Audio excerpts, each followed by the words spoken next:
We on here? She Becker?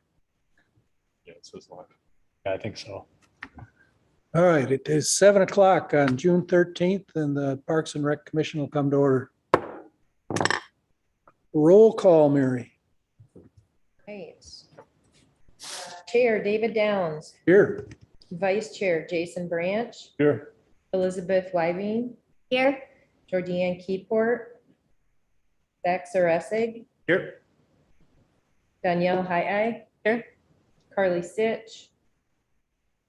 Michael Hauer, Here. Terry Schwerm, Here.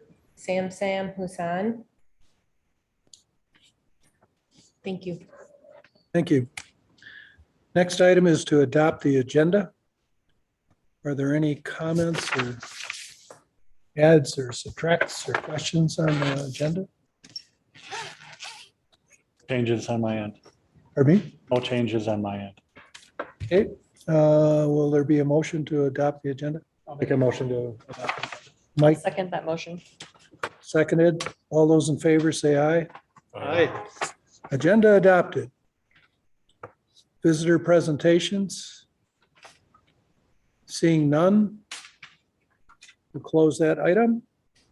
Approve previous meeting minutes.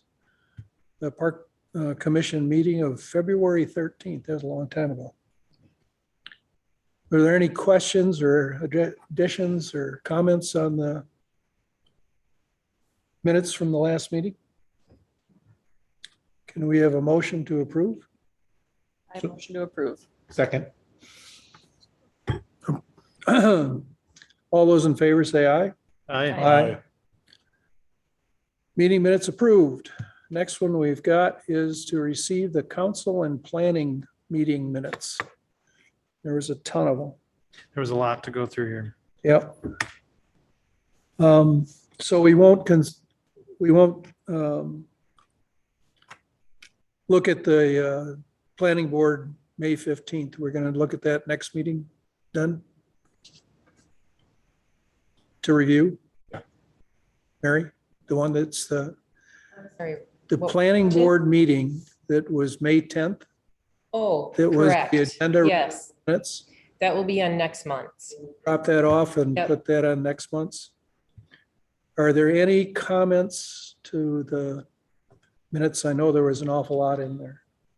I had one question. It was just, there was a lot to review, but I just had one question about, there was a resident, it was in the planning commission meeting minutes, was a resident that was looking for some sort of an exception for something, maybe some sort of a court or something like that, but it looked like you might have gone to that meeting.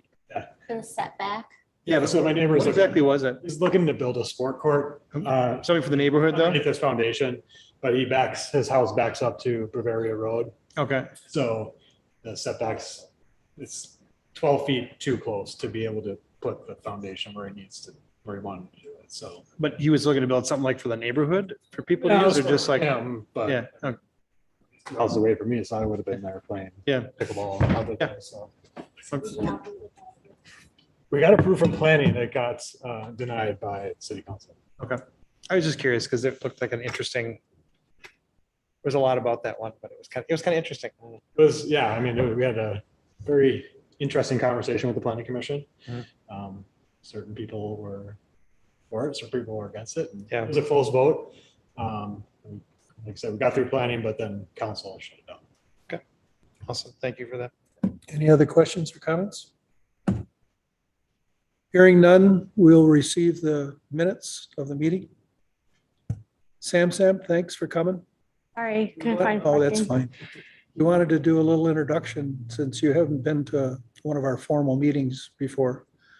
So why don't we go around this way and we'll introduce ourselves and then you can tell us all about yourself.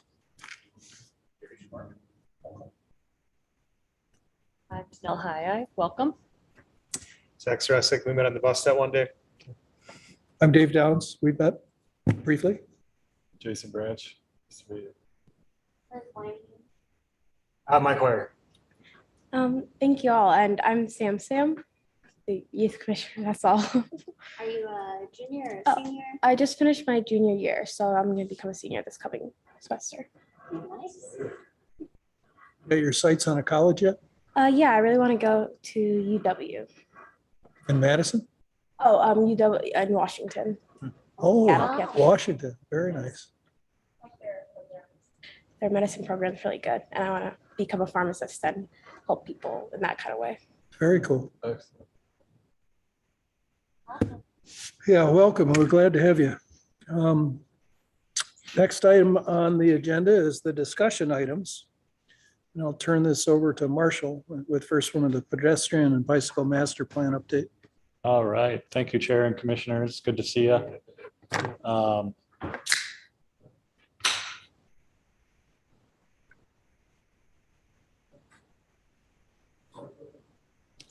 I'm just going to go ahead and set up my screen here to move over to a PowerPoint presentation.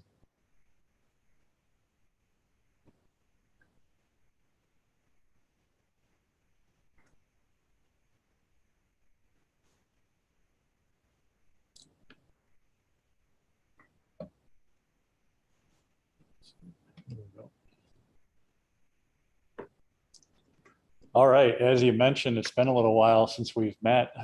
We took advantage of the last couple of months to hone in on a variety of the planning projects that are going on and meet more so over work sessions, which I think has been nice to be able to talk through the various plans and get your guys' feedbacks and comments, which helps staff go back and continue to further those plans.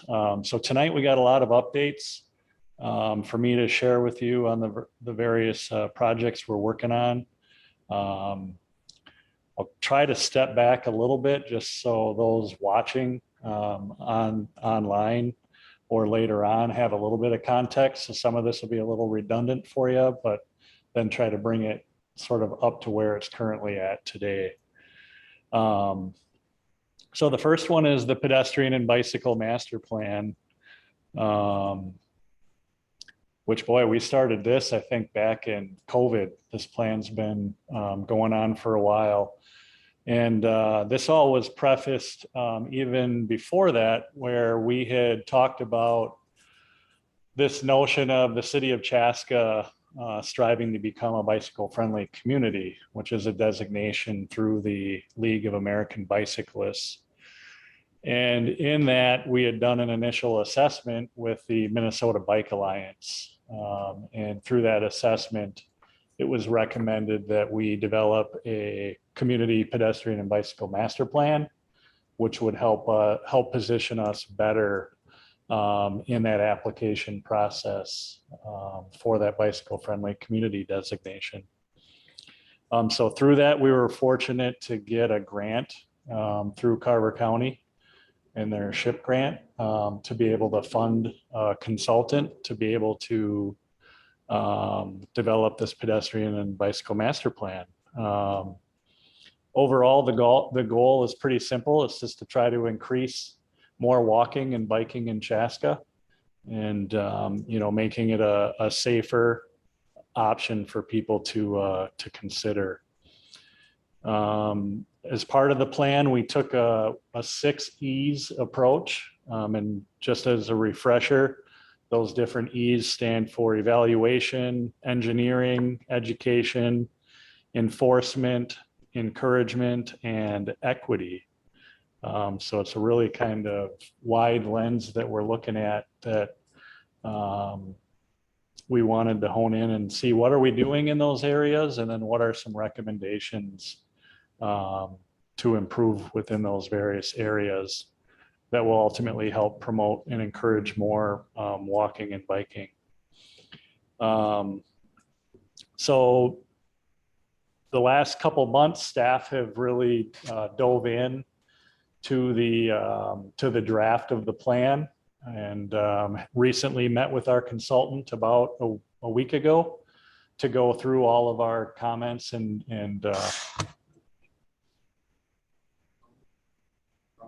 city design group. So he's currently working on accounting for those different changes and revisions. And according to him, it sounds like it's going to take him about 2 to 3 weeks to update the plan. And from there, we'll share that back out to the project steering committee that was a part of the planning process for their review, and then shortly thereafter, bring it back out to the community for a 30-day public review. So our intent will be to put that draft plan up on our website and then utilize social media along with intercepting people at our various upcoming community events to encourage people to check out the draft plan on the website. And then we'll have an option for people to comment through the website. And then from there, we'll see if there's any major comments and feedback that we need to account for, and update the plan again. And then I would look to schedule a joint work session with the Parks and Rec Commission along with the City Council, just to kind of go back and review the process, give an overview of the plan, and allow for City Council to provide any comment as well before we would formally bring it back for a recommendation. The plan really is a vision. We've set it out to be like a 2040 vision, which aligns with our city's current comprehensive plan. So we see sort of a way where we could then update that plan every 10 years thereafter as part of our comprehensive planning. And you'll note in the plan, we really articulate that a lot of the recommendations within the plan, and especially the ones that are more significant investments on the engineering side of things, they're going to require some further evaluation, some more community engagement, and then they're going to require funding before we implement them. So, the approval of the whole master plan will still require more approval processes with each of the project sort of recommendations within it as we go forward. But there's a lot of things that I like to say sort of lower hanging fruit that we can go after within the education and encouragement and enforcement and things like that to really help promote walking and biking in Chaska. And related, as part of the downtown Highway 41 reconstruction project that you all had to navigate getting here tonight, we are also currently designing a trail that will go through downtown. It'll be part of the Carver County Regional Trail System. So at 41 and Chaska Boulevard, there's going to be an underpass built to safely be able to cross 41 going east and west. And then that trail is going to extend along Chaska Boulevard going east and hook up with the Southwest or the Minnesota River Bluffs Regional Trail. And then it'll follow that trail bed and kind of hug the northwestern part of downtown and then connect up with the trail that goes to Carver, which is part of the Southwest Regional Trail. So the funding's already there. We're working on the design of the trail. The general layout is already done, but we're now kind of getting more into the nitty gritty of the design. So our city engineers are working on that with Bolton and Menk. And then you're going to start to see some things coming out in the community to get feedback on that. I know we intend to have a presence out at River City Days to get comment on that.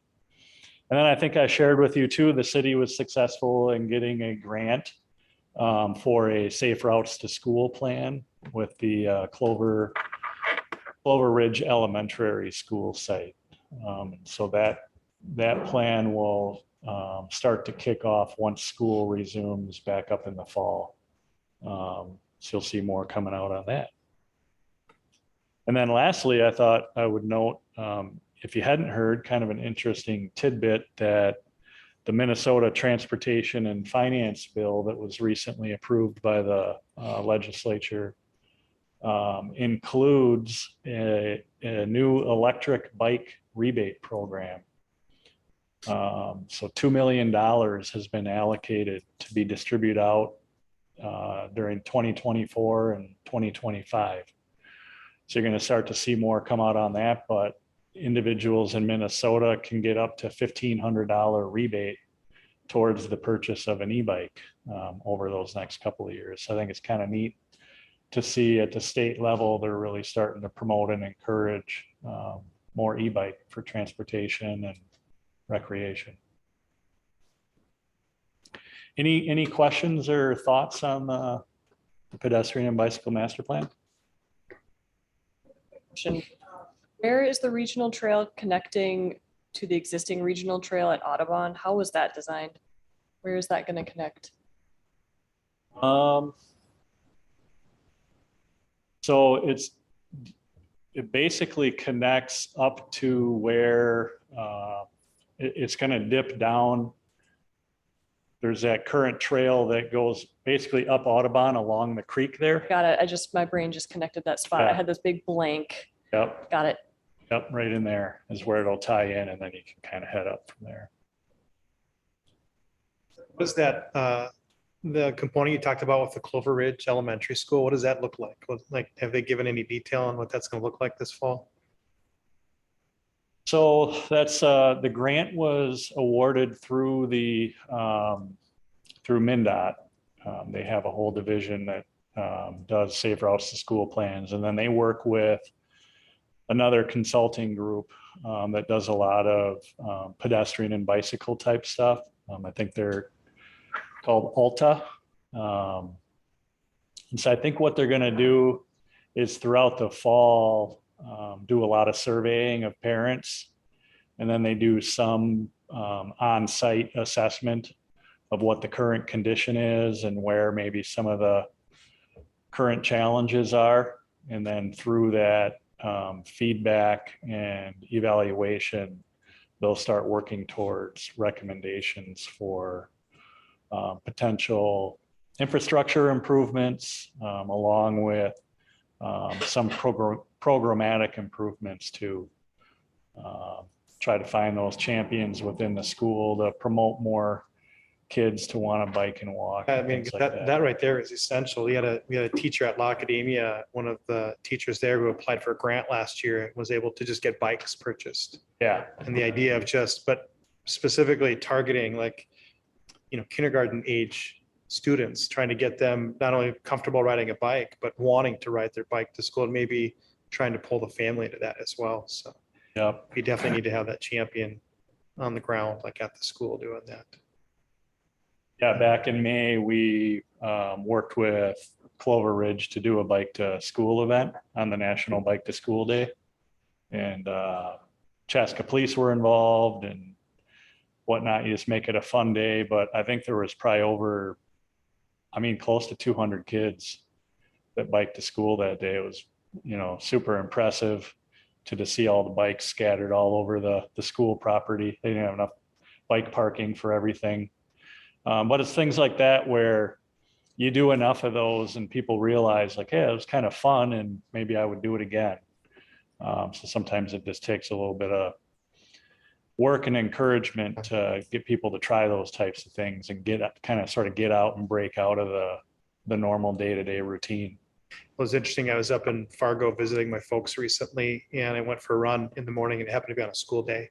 I ran by an elementary school, and it was the second time I'd run by it within a span of like a month. And their bike racks, they had multiple bike racks in front of their school, and they were just loaded with bikes. This was an elementary school. I thought, man, I've never seen that here. And we live right by multiple elementary schools. I just have never seen that level of commitment to riding a bike to school. And maybe it's a community thing, maybe it's a location thing, I don't know, but it was just curious to think about that, the dichotomy between those two things. Yep. Yeah.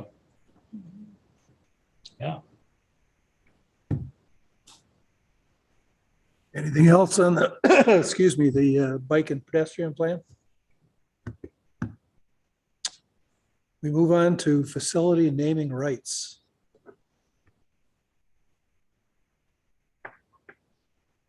As you recall, earlier this year, City Council authorized staff to proceed with phase 2 of the professional services agreement that we have with the Superlative Group, consultant that looks at naming rights opportunities. And so, we're looking at the potential for naming rights at the Curling and Event Center. And so with proceeding into phase 2, staff worked with the Superlative Group. They've submitted a prospective business list to us for our review. From there, staff that included Jeff Isaacson, our Curling and Event Center manager, Chris Lindahl, our marketing manager, Mary, our Park and Rec admin, along with myself, met with Commissioner Dave Downs and Zach Saressig, who you all appointed as sort of a part of the committee throughout this project. And so we went through and reviewed that list together and got some good feedback on maybe some businesses we should omit, but then also some businesses we could add to that list. From there, I then met with our city administrator, along with our assistant city administrator and community development director to review that list, to get their thought prior to bringing it to our city council. And so city council's had a chance to review it the last few weeks. I've recently gotten their feedback regarding that prospective list, which the good news is they were supportive of every business on that list. So I thought that was a good sign of our process before we presented it to them. So now I'll be just taking the next steps. I'll be reaching back out to the Superlative Group to share with them this list that we've essentially reviewed and vetted and now feel comfortable with, for them to then go out and start initiating contact with those businesses to see whether or not there's some interest going forward and furthering those discussions. I think there's close to about 100 businesses on that list. There's a good portion of Chaska-based companies. We got a lot of Minnesota headquartered companies. And then there are some national-based companies covering kind of a wide range of categories. But thought is sort of cast a little bit of a wider net in the beginning, and then see where there might be interest, and then take it from there. So excited to take the next step. I am too. It'll be fun to see how much interest there really is. Yeah. We will get a couple meeting interests. Yep. Yeah, that was a fun process. Just fun, like going through thinking of the possibilities, and then, our esteemed chair here, like really brought it, and like pulling names out. I'm like, man, I didn't even think of that. Put that one on the list. That was really cool. That was a fun process. That's a good process. Community Center Master Plan update.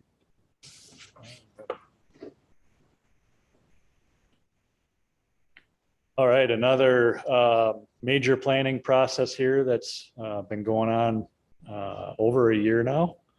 It's a big building to account for, but I'll take us back to the last Citizen Task Force meeting was back in April. And it was at that meeting where staff presented a concept plan for the redesign of the building that really kind of accounted for the entire building. I'd say throughout the process, it's been difficult sort of juggling, all the different ideas and all the different possibilities, but especially working within an existing building and trying to make it all sort of fit and flow together,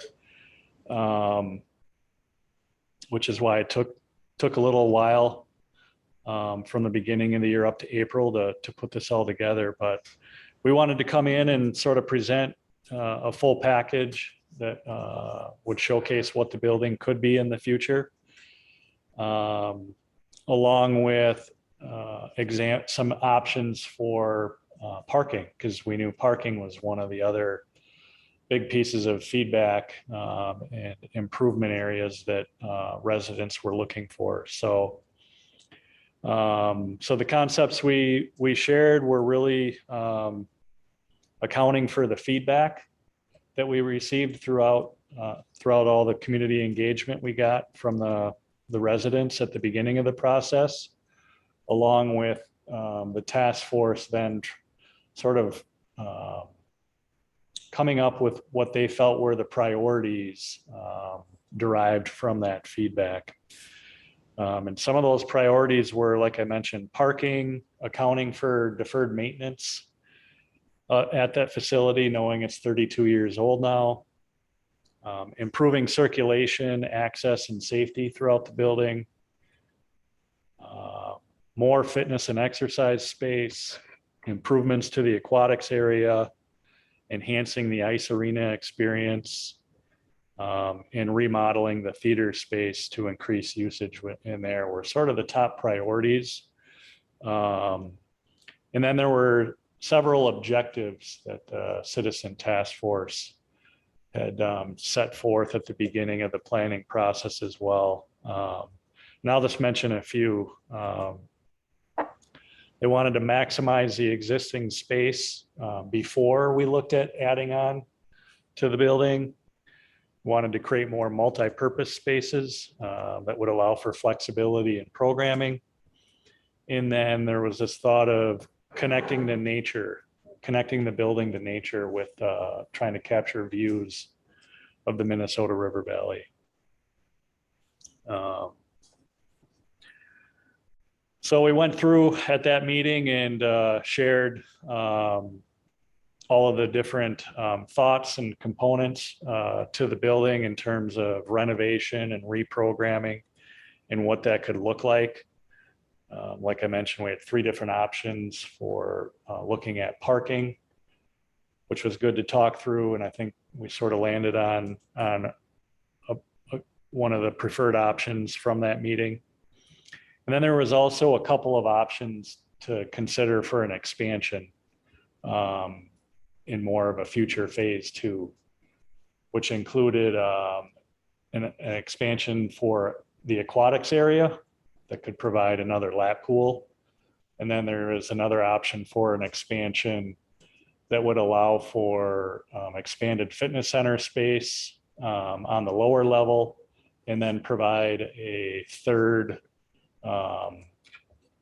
basketball court or gymnasium up on the main level.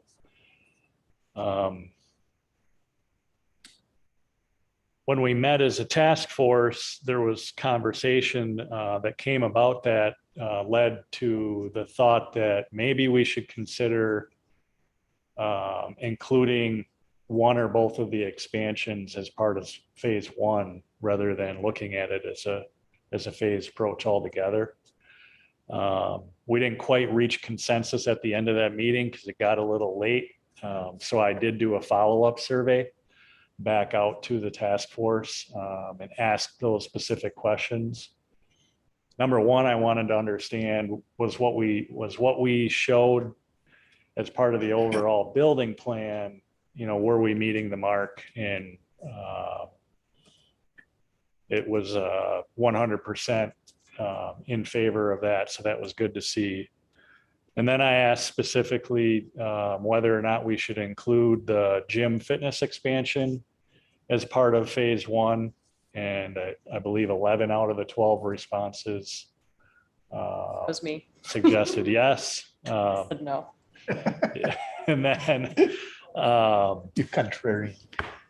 and then when I asked about the pool expansion, only 3 out of the 12 were in favor of including that as part of the phase 1. And then I asked whether or not they felt that we had met all the objectives that we had set forth and were, aligned with the guiding principles that we talked about, which all 12 responses had indicated yes. That was a good sign that, we listened and we had good back and forth feedback and were able to account for all the different needs and wants of the community. So with that feedback, I did go back and ask our consultants to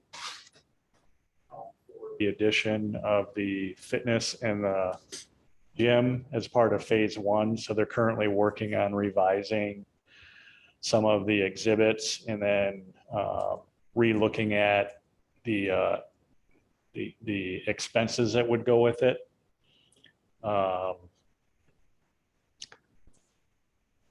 And then kind of going back to that last task force meeting, we also spent quite a bit of time with our city administrator, Matt Podorowski, talking about some financing options for these, for the building improvements. And the option that he was talking through and creating some awareness around was a local sales tax option, and trying to get an understanding and a feel from the task force whether or not they supported the city moving in that direction, knowing that there's still a lot of details and stuff within all that to still figure out, but generally is that a strategy that we would like to pursue, which I think the group tended to think that was a good route to go. I don't know if you've followed the recent legislative session, but from what I've been told, they sort of reluctantly approved the local sales tax requests that were before them. However, I think because there's been such an influx in local sales tax requests, it's kind of been a little bit of a trend as of the last couple of years. They felt like they needed to put a pause on it. So currently, it's my understanding there's a moratorium on local sales tax requests going forward until they look at it further. There's just a big article in the Star Tribune on the local sales tax option, and they said a record 31 cities were given authorization to do that during this last session. Yeah. Yep. So if there's a moratorium, it might become that, but I think they allowed those to go through, but yeah, that's a lot though. no, It'd be hard not to allow future ones if you've allowed that many plus how many previously. So yep. What was the rationale for the moratorium? I think to probably study it because they were getting so many requests, and sometimes they look at it and say, should we just adopt legislation that allows cities to look at this, become more uniform in how we allow it, because as opposed to having all this special legislation when it's gotten to be that number, because it was like 31 cities and 5 counties. So it's pretty significant. Not being opposed to it, but just simply saying, well, if this many people are asking for it, let's just make it. Let's study it. Let's try to figure out and maybe ultimately adopt legislation that just would allow it, but set the parameters around it, because most of them have certain parameters, like you have to go to the voters, it's limited to this percent and things like that. Yeah, so I think they're putting a study group together to evaluate it further. So we're going to do our best to try to be a part of that, just so we can have a seat at the table and understand some of the conversation going on. So we're currently working with Perkins and Will to take the next steps to bring the concept plans back out to the community. We've identified Wednesday, August 9th as a date where we'll conduct another open house. We still got to get that information out to the task force. We just decided that recently. And then we'll utilize the larger community events that we have throughout July to create awareness and invite people and encourage the community to come over to the community center on that evening and be able to see what we're looking at and what we're recommending. the thought is we would have, we'd set up stations throughout the facility. And the first station we're thinking would be a short presentation just to provide context and a little overview of the process that got us to where we are. And then from there, people could go throughout the building, and we'll have large exhibits that would show what it is we're proposing, and then some example images of what it potentially could look like, just so people can sort of visualize it a little bit better. And so that'll close the loop. You know, really what the intent there is we did a lot of engagement on the front end and got people's feedback and ideas, and now it's bringing it back and seeing whether or not we missed anything that we would want to go back and account for. And if not, then we would then work to wrap up the overall plan and then bring it back through to a work session and approval process through city council. So we're getting a little bit closer on this plan, which is exciting. Any questions, thoughts on the community center plan? Nope. Move on to parks update.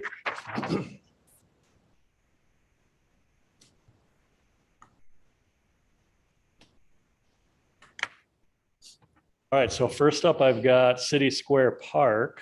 So if you recall, it was back on April 17th, we had a joint work session with City Council, along with the Chaska Historic Preservation Commission, representation from Landscape Architects, HKGI, a Cultural Resources Project Manager from Bolton and Menk. And that was to review some initial plans and thoughts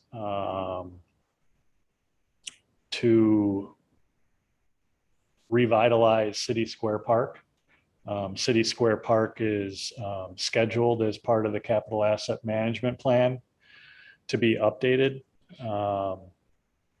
But as we learned, we're pretty restricted with this park.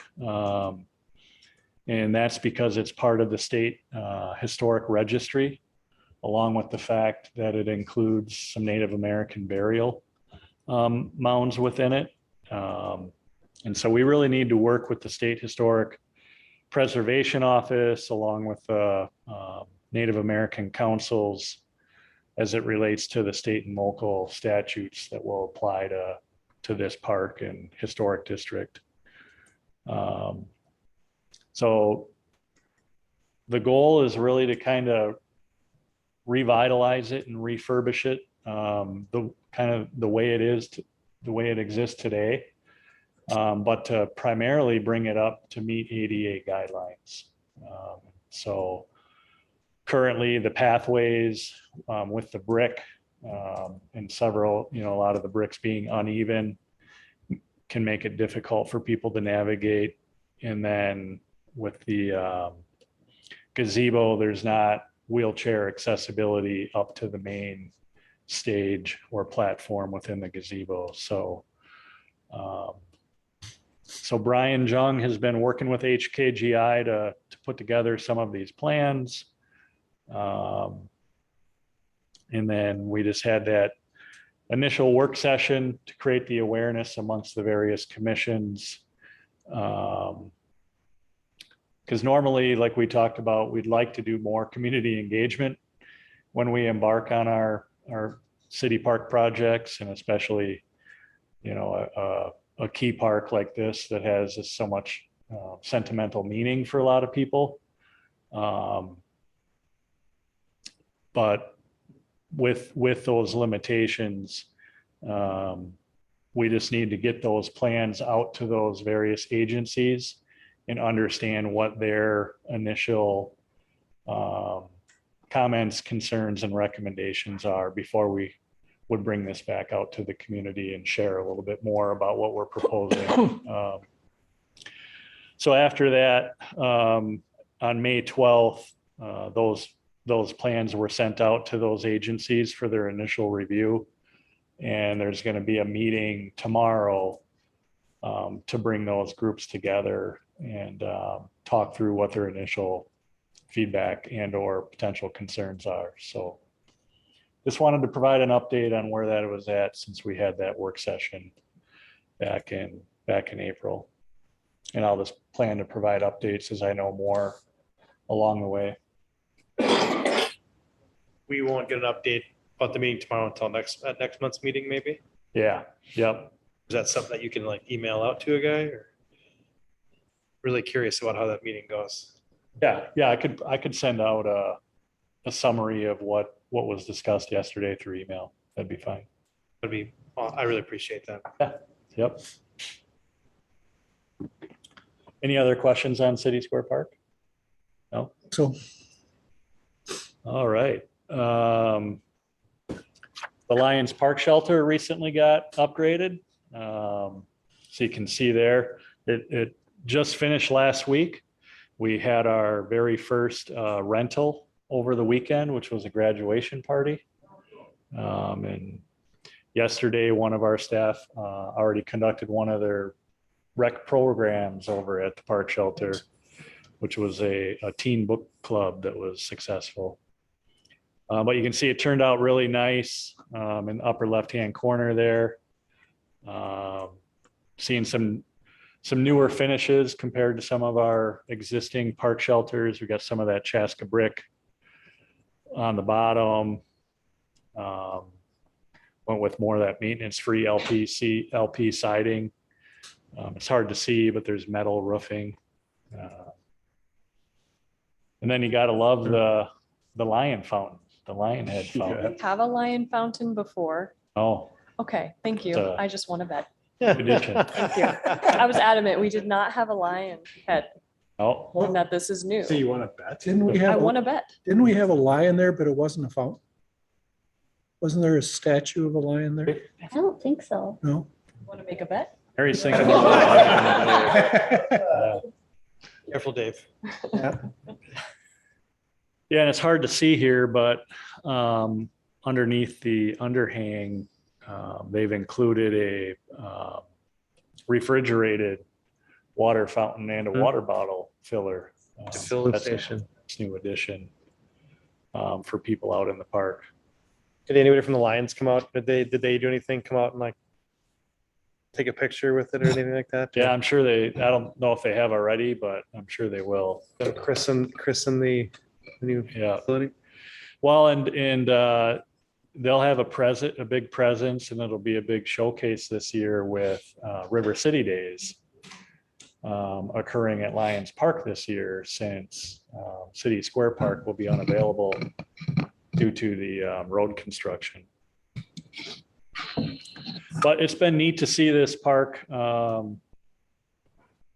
get sort of rejuvenated, with the addition of the off-leash dog area, the dedicated pickleball courts. Now we got a nice brand new shelter.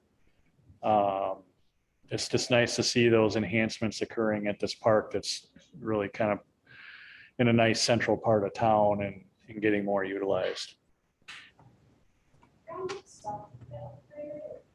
The playground hasn't been upgraded yet, but that's getting looked at here on the schedule here within the next couple of years.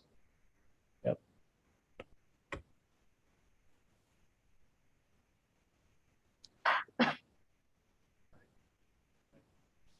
The Savannah Oaks Neighborhood Park, which we all got to visit last month.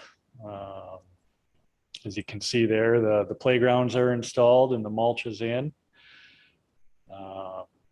I've gotten feedback that the parks are getting used by many of the neighbors and the kids, which is great to see.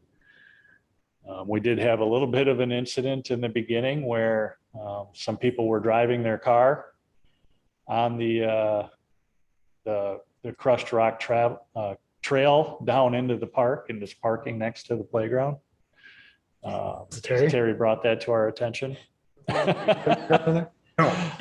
It was just somebody that was Just somebody that was confused, People right? that knew I'm on the commission, let me know pretty quick, but Somebody was just confused, all right? It I didn't wasn't. think the paths were that wide where people would mistake. I'm sure they're seeing city vehicles and contractors go back there and possibly think that it's okay, but so it's nice to get that communication, and Brian Jung's crew has since installed signs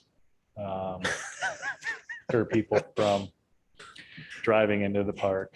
I wonder how signs end up in places. Like, why would they put that sign there? Like, why would I ever do that? Because somebody did that once. Yeah.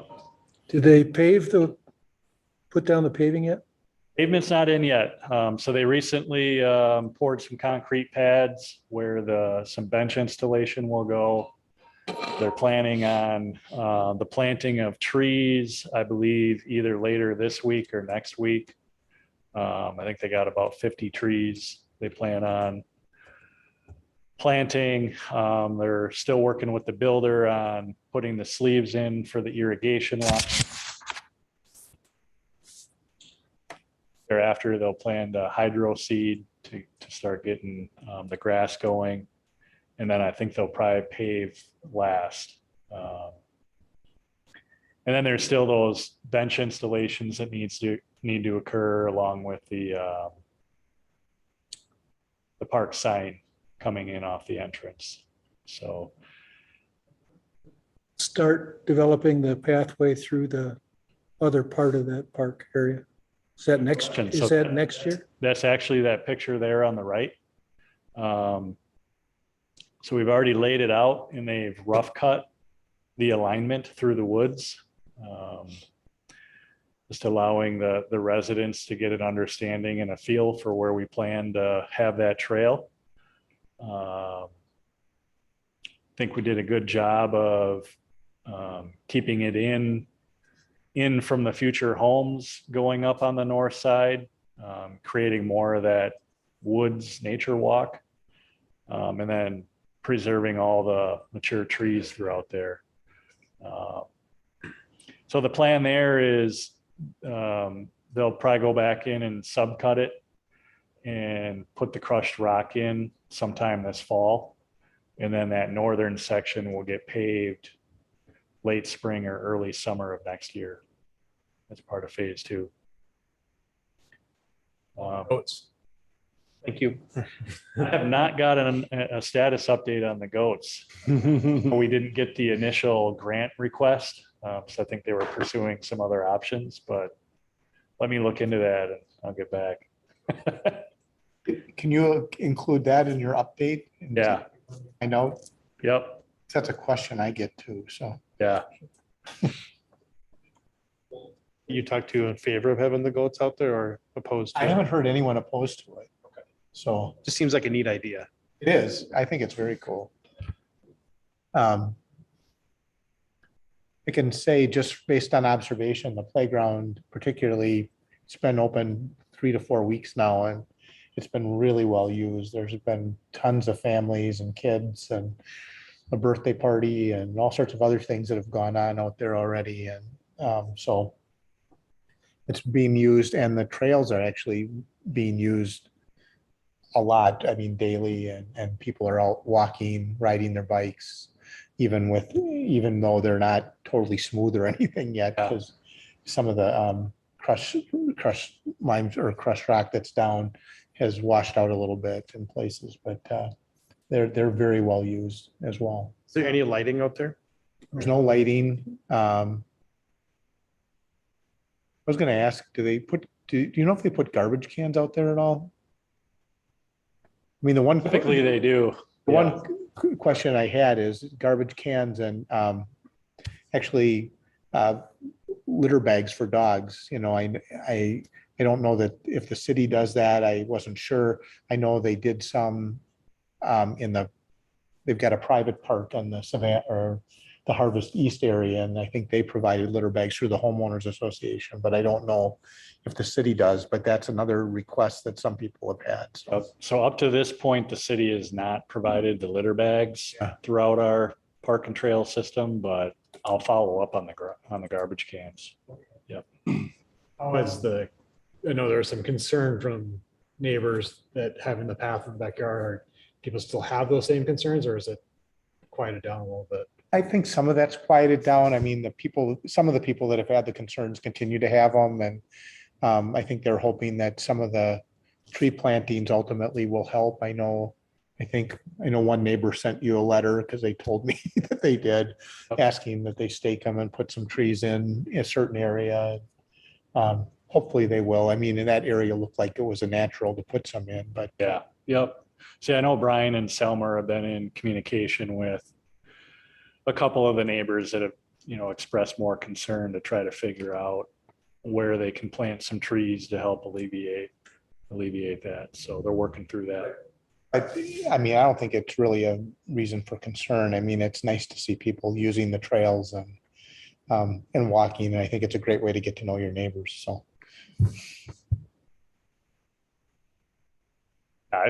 Me personally, I feel like that's probably the neatest amenity. Yeah, the Within trails that- are going to be the that thing that's used the neighborhood. most. So.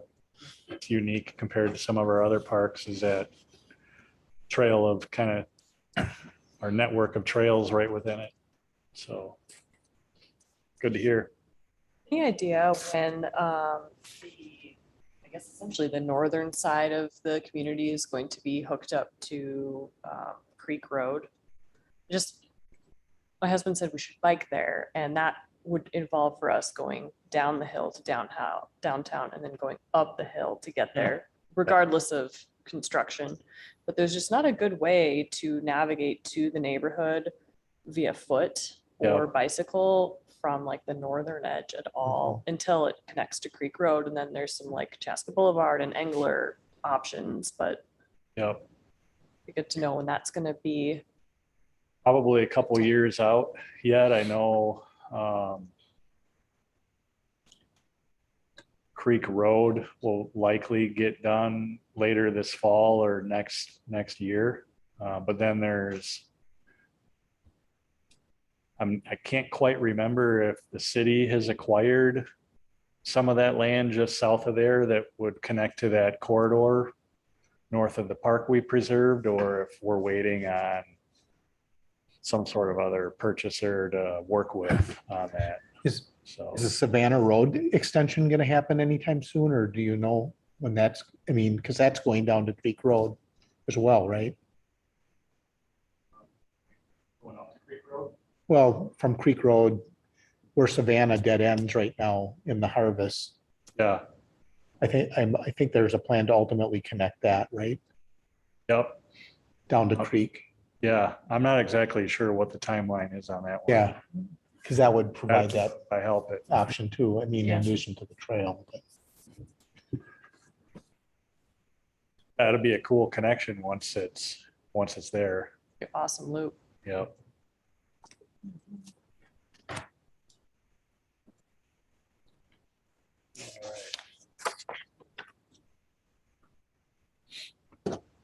All right, and then we got the future Southwest Chaska Community Park. So this would be the 55-acre site that is just south of that neighborhood park that we talked about. And as we've discussed, one of the initial visions and sort of priorities that was set forth for that future park is to include a Miracle League baseball field along with a inclusive and universal design playground. And so we had met with some community representatives and representatives from Rotary to get some feedback and thought on what to include there as part of a design. And so we've been working with landscape structures back and forth. And this is just showing the most recent rendering of what that could look like.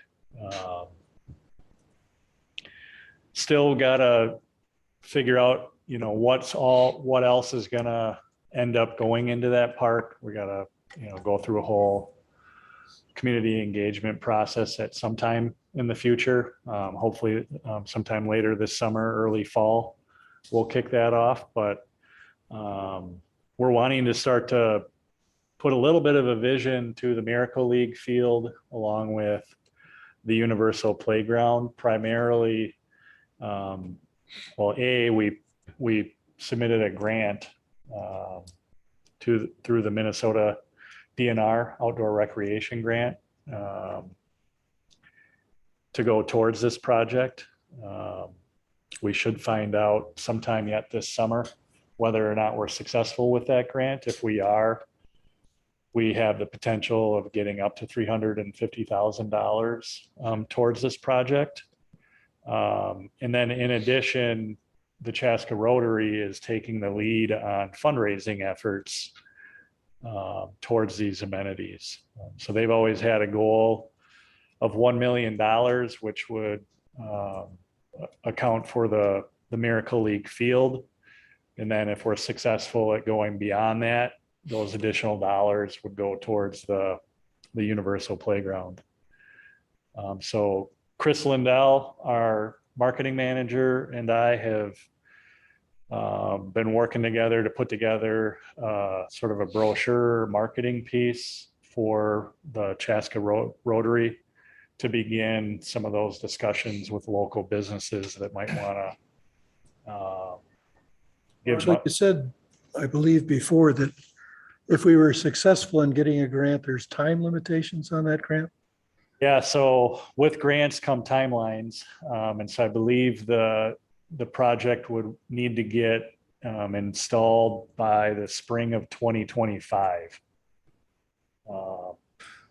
So Oh, a year and a half. about a year and a half. Yep.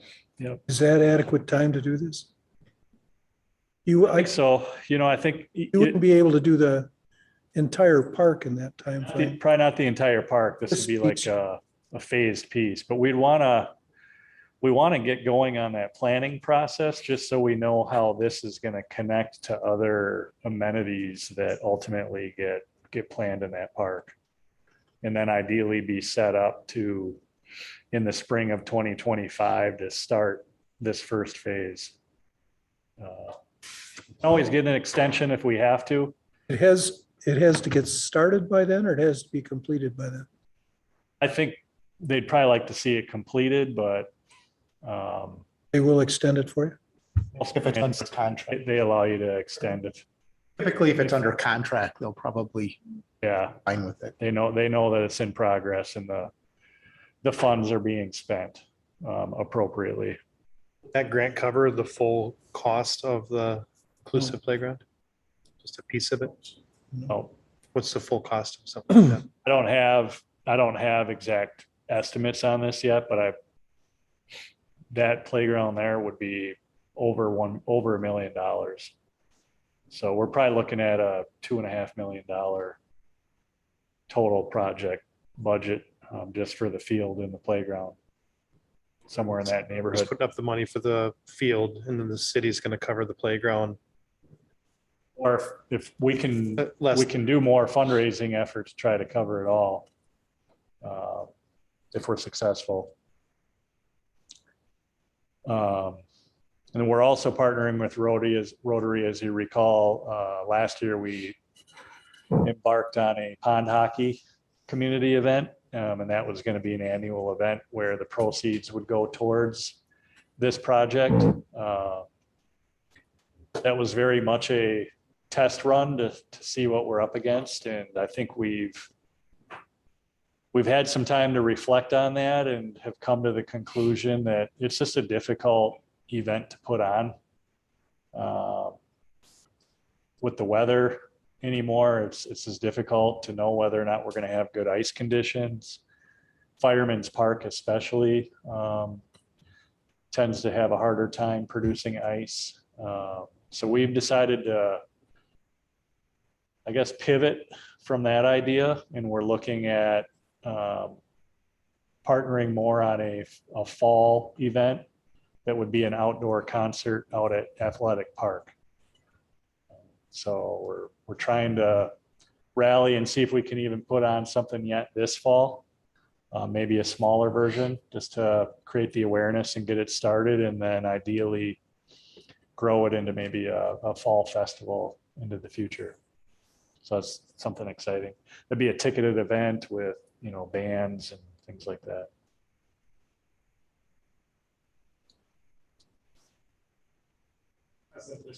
identified where they're gonna put a school there yet? Or is that still kind of up in the air? And Yep, so the location of where the school would be on that site is already identified. It's basically on the southwest corner of the site. a lot of activity over there. I was dropping somebody off and Yeah, yeah, so development's already occurring on that north and eastern edge of this park. Yeah. Is the school district normally a part of these meetings when, like, have they seen stuff like this already? Just as a, hey, heads up, here's where we're at with things, or? Not yet, that'll be part of that master plan process we need to get to, and bringing the school back in to understand, what it is that they're looking to do. It's my understanding that the school has only purchased the land that really accounts for the school building. So there's still some discussions about what their parking needs are gonna be. They're gonna need a playground. What's the requirement for field space? So we still gotta work through some of those discussions. School or like high school? An elementary school is what the plan is for. Is there more land for them to buy to add parking lot space? Would be part of the park parcel that we have, Got it. and likely, cost share in that, knowing that some of those elements we're sharing. Got it. Yep.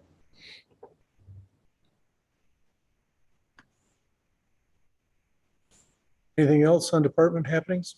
Then lastly, I would just show the recent or near completion of the new patio at the Crooked Pint.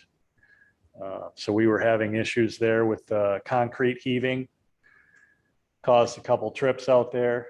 And then also water was actually, after real strong rains and some winds, was shedding back towards the building.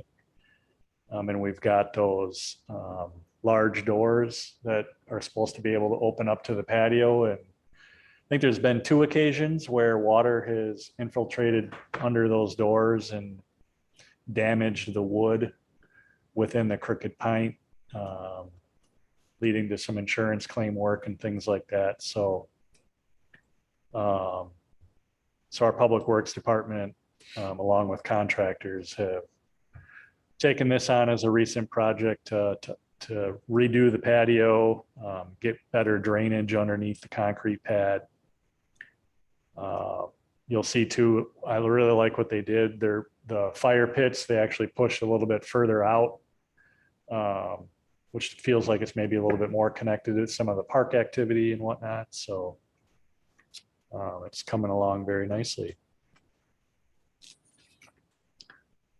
So our parks maintenance department has been quite busy, as you can see, through all these projects, and have just done a really good job. So appreciate all their work. And then lastly, just as far as some other department happenings going on, today, our Extreme Kids Camp started. We've got 112 kids registered, which is 23 more than last year. So that's great to see. Tomorrow, we kick off our Concerts in the Park series at Fireman's Park, typically occurring on Wednesdays. That'll be from 6 to 8. And then starting on June 21st, the farmers market put on by the chamber, which is typically at City Square Park, we've partnered to do it at Fireman's Park. So I'm excited to see they've actually moved back the timing of their farmers market. I believe it used to be 3 to 6 or 3 to 6. So they're going to now do it from 5 to 8 to align with our programming and Concerts in the Park. So I think that'll be nice. This coming Saturday is our Pride Picnic, and that's going to be out at McKnight Park from 3 to 6. That event is in partnership with the Chaska Human Rights Commission, along with the school district's Gender and Sexuality Alliance Club. So if you're around and have a chance, stop on by. There'll be ice cream activities and dancing going on. A lot of our summer activities have kicked off this week. Youth sports.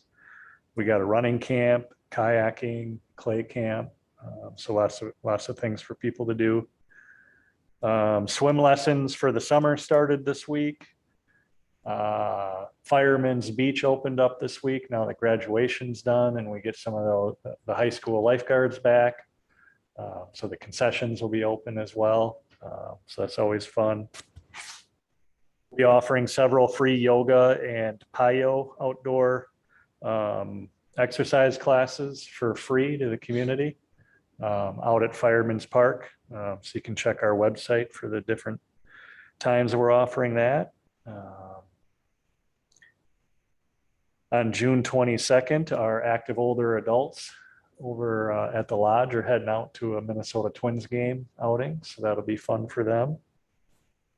And then Stafford is doing a lot of gearing up for our big Fire and Ice Community Festival, which is going to be on July 14th and 15th. So you got teams coming from all over the country coming into town, lots of family activities. And then Friday night entertainment, we've got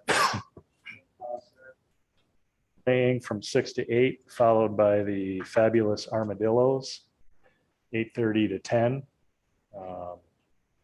If you're familiar with Chris Hockey, I think he's on K-Fan. He plays with the Fabulous Armadillos, brings a crowd. And then on Saturday, we've got the Belfast Cowboys playing from 6 to 8. And then a gentleman by the name of Adam Warner, country rock musician coming up from Nashville, playing from 8:30 to 11. Kind of an up and comer in the country scene. And then both nights we got fireworks at 10 o'clock. So should be good. We're hoping that some of the Highway 41 construction timeline is gonna be in our favor. Primarily with 41 and Chaska Boulevard intersection opening up. And, you know, by then I believe the access from. When are they predicting that intersection is going to open up again? I think they're talking early part of July. That intersection should open up, and then the bridge on the south end should be available. So from what I understand, things are on schedule. So it's going good. It's been dry. Plenty dry, yeah. With the same fireworks production crew that we've had in the past down there? Yep. Awesome. Did we ever get any concerns from the Del Webb community about our fireworks? They lit the hill on fire last year. Was that the year before? Yeah, not that I'm aware of. Yeah. Yeah. That's all the updates I have. Good, thank you. Starting June 21st on Wednesdays. Yep. Okay, next item is roundtable. You want to start off, Terry? Is there anything you want to tell us? I was going to talk about the park behind me, but I've already done that, so I don't have anything else. I just want to say thank you to Community Center Programming. My husband and I have been using Parents Night Out, and it's just been a gift, an absolute gift. And what a cool thing for the community to offer, the community center to offer community members for that specific age range, because it is hard to find a babysitter coming out of the pandemic. I don't trust anyone. But yes, great programming. My kids are always so excited and they do such a great job. I don't know if they're going to put it together or not, but there's some talk about coordinating that for Fire and Ice. I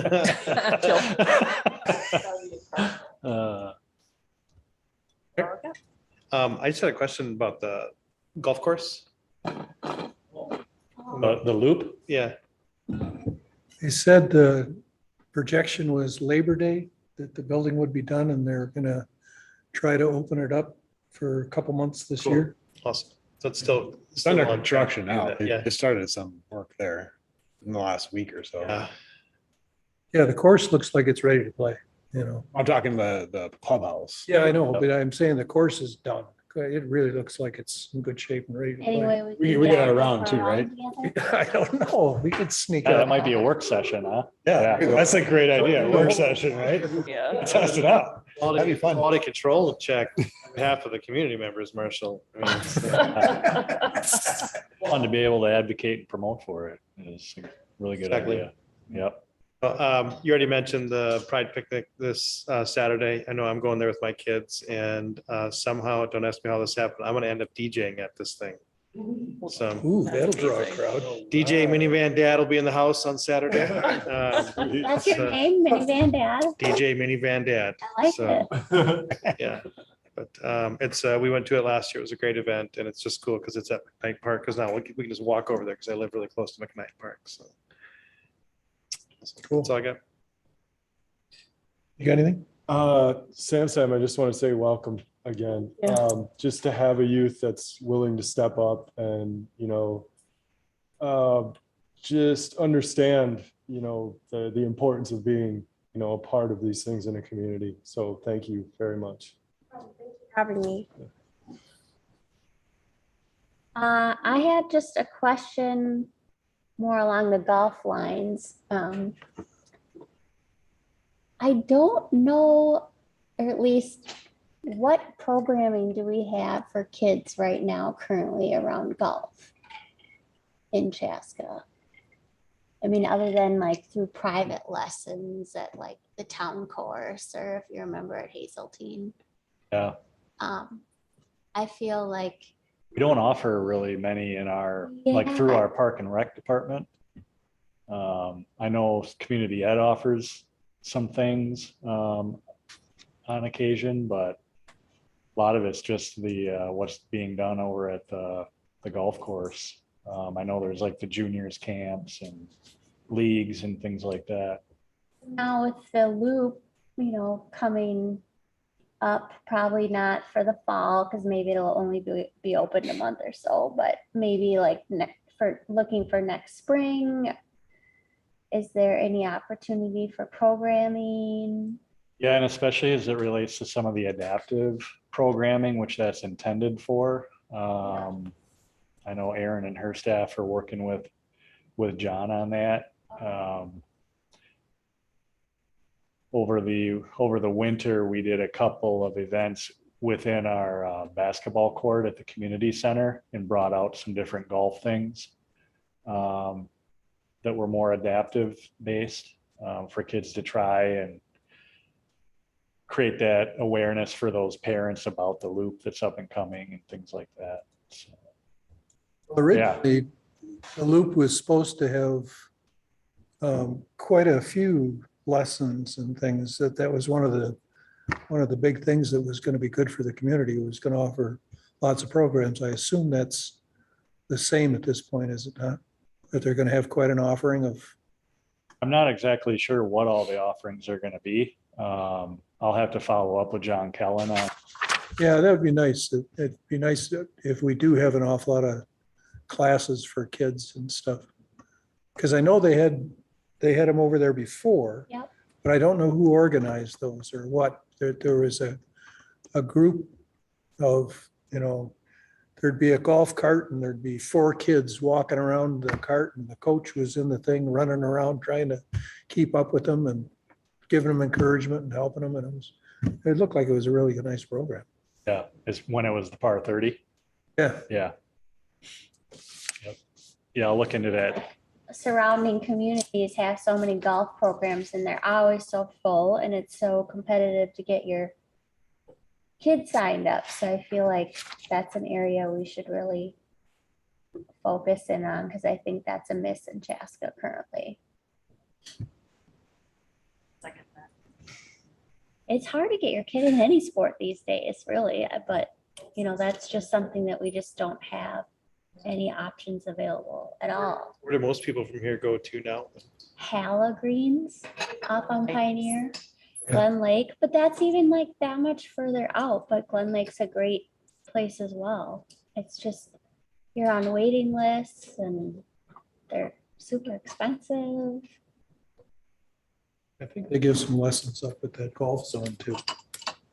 You know, the old rain, snow and shine Yeah, driving range, they give lessons up there as well. okay. I'll look into it and try to understand it. It's always disc golf. Pretty lessons. The disc golf master plan. Mike? So I had sent you guys an email about a citizen that posted on Facebook about a tire. Just want to make sure I follow up and get that on the record. I don't know if you guys have heard or anything back for that, or, and I don't remember what park it was, but Yeah. new tire, just, I think it was Shallow Park. And so I believe that particular playground manufacturer, that was a replacement for a previous tire swing that was there that needed to be replaced. So, someone had posted on Real Life in Chaska that their kid fell through and slipped on this tire, and it was like a solid tire, like, you know, normal tire, you'd be able to put your foot in there. But this, apparently it wasn't, so they were kind of questioning. I commented and said, hey, I'll bring it up here and just, you know, see what happens out of it. So other than that, I was going to talk about the golf course as well, so I think I'm good. See, everyone's excited to play golf. oh, it's that time of They're year. gonna play golf. Go to clubs. Actually, I want to play disc golf with Jason. That's what I want to do. Sam, anything? We'll take it. My friend and I were talking about this, so I thought it would be cool to bring it up here. When we go to the movies, it's kind of hard to choose a movie theater, and my friend said it would be really cool if we had something similar or something like cool that kids our age could do in Chaska, besides go to like the community center or something.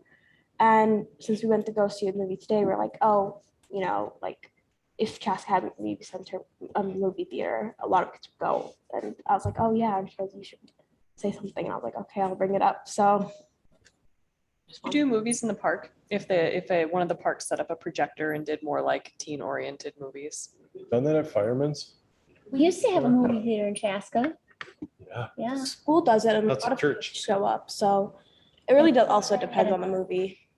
What about the theater? I mean, I know that's a community center, but like, would that count? Would that be? Down to like what kind of movies are showing, like Sure. like I know because we went to the Spider-Man movie that just came out. We know that like a lot of kids our age went to go see that movie opening night. So if like Chaska was gonna put on like movies like those superhero movies, or like for reference like a Barbie movie or something, a lot of kids would go. But yeah, and that could bring in a lot of kids to the community center, but that more than just those kids who play basketball there. So that would be something like really cool for the kids here to do. It was just something that she said I should bring up. So Good idea. Yeah, great input. We'll get our community development director a nudge that we got to try to find a movie theater company interested in locating here. Just add that on to another expansion of the community center.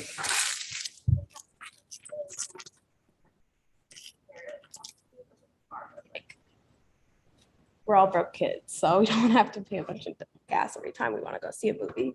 So yeah. Marshall, you got anything else? Mary? I don't have anything tonight. I don't have any. Talk about that shirt. Yeah, you like that? I do. I seriously think we Thanks. should all get shirts like that, matching shirts. Yeah, little logo on. We go to the golf, we go to the league, it's all wearing that shirt. Sure. There you go. We're still on the air. I motion to adjourn the meeting. Is there a second to that motion? Second. All in favor of adjourning, say aye. Aye. Aye. It is now 8:19 and we are adjourned.